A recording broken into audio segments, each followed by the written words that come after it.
Et je le dis ici parce qu'il y a beaucoup de jeunes, merci de votre présence, mais il s'agit bien de tenir des positions pour vous permettre aussi à votre génération et à vous de continuer à bâtir, de continuer à construire et peut-être aussi de reconstruire. Cette position conditionne votre liberté, elle est pour ça éminemment morale.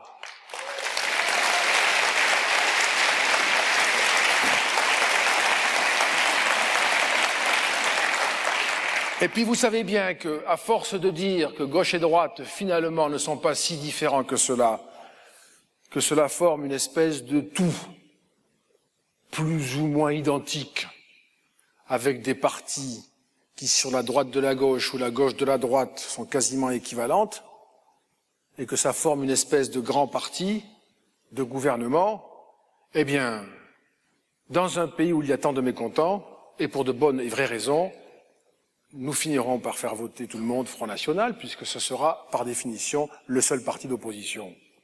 C'est absurde.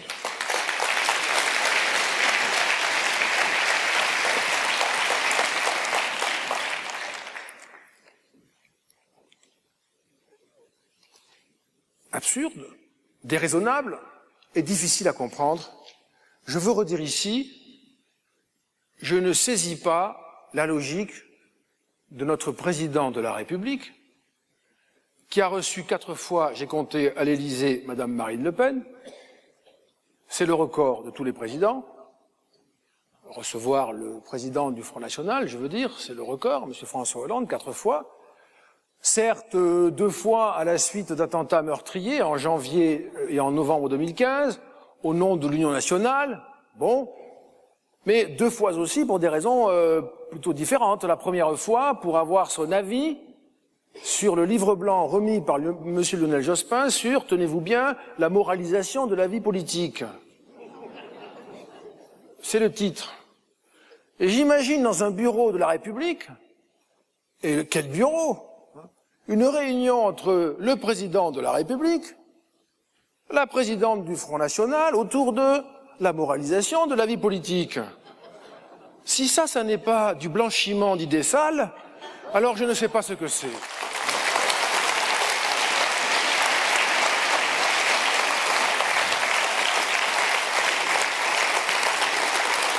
Monsieur François Hollande a reçu ensuite, ce sera la 4e, Madame Marine Le Pen pour avoir son avis sur l'organisation territoriale.